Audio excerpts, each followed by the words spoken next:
Lo and behold, we're talking about another piano Latin film composer and iconic TV score man known as Sean Callery. So here we go. You've heard all his stuff. He's done covers of everything. He even won an Emmy for doing sound design on Star Trek Deep Space Nine. But yeah, so let's just get to it. He did a lot of synthesizing and at New England Conservatory of Music, even earning a degree in piano performance, and it shows. That's pretty much what makes his score stand out.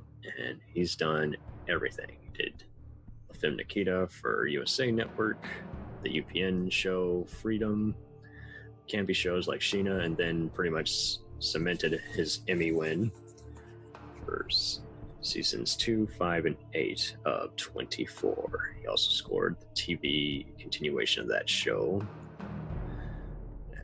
Redemption, as well as the other spinoffs, and then scored Medium, Shark, Bones, The Confession for Hulu, which is another fun hitman drama, The Kennedys, Homeland, the Bones spinoff The Finder, Sherlock Holmes reimagination and Elementary for CBS, Backstrom, which is a funny Rainn Wilson crime show that didn't last too long, the crappy Minority Report TV show, and Marvel's Jessica Jones for Netflix, as well as Designated Survivor, the atrocious Marvel show Inhumans, and currently scores Bull with Michael Weatherly, which is ending soon, as well as the short-lived show Next, which was a cyber filler.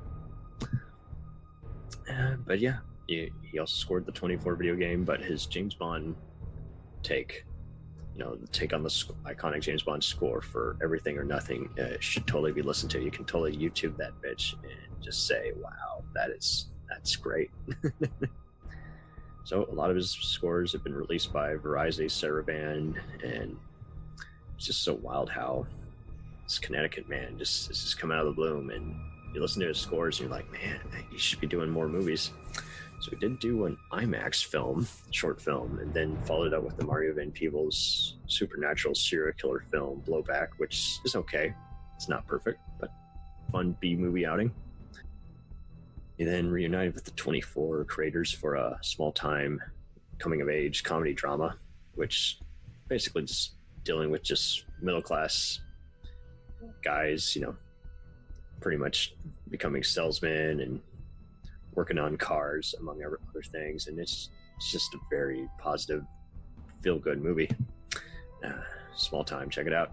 And his most recent score was actually for the Liam Neeson thriller The Marksman, which was directed by Robert Lawrence, who had worked for Clint Eastwood previously. And it's so interesting how this one just kind of flew under the radar, but just had way better just material going for it compared to just so many other recent Neeson thrillers. So yeah, it's interesting how this one has just been getting a little mildly rediscovered, and it's pretty solid. Thank you all for listening in on this.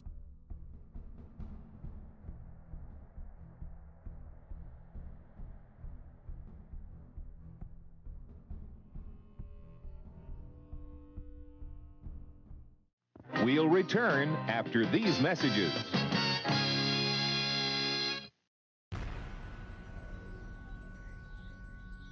The Jacked Up Review Show podcast is honored to be part of the Blind Knowledge Podcast Network.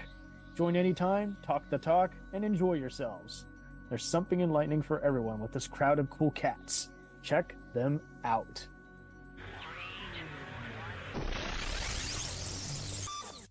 Hey, it's Brent Pope, the host of Breakfast with Brent Pope. You've seen me on some of your favorite TV shows saying things like, "Give it up, Jimmy. You got to sink this putt to win." On Breakfast with Brent Pope, I sit down with guests from the entertainment world, and we do it all over breakfast. Or should I say Brentfast?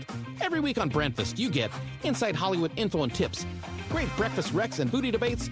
Most of all, you get the most delightful 30 minutes of your week. So dig in. It's Breakfast time. Listen at Breakfast.com, Apple Podcasts, or wherever fine podcasts are found. Do you ever find yourself thinking about who would win in a fight between Goku and Superman?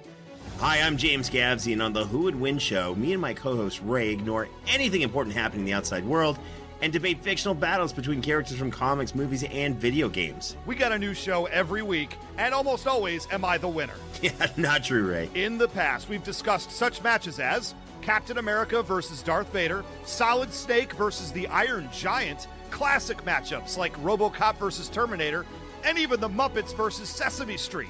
That one was crazy.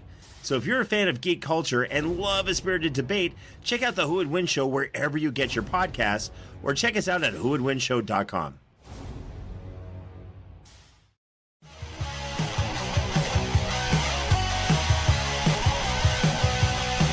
Follow us on the web on Facebook, Twitter, and Instagram. The podcast is available on Podbean, Spotify, iHeartRadio, Anchor, Apple, and anywhere else podcasts are available. Feel free to review our show and leave comments on any of those sites. Thanks a million for listening. It's a jacked up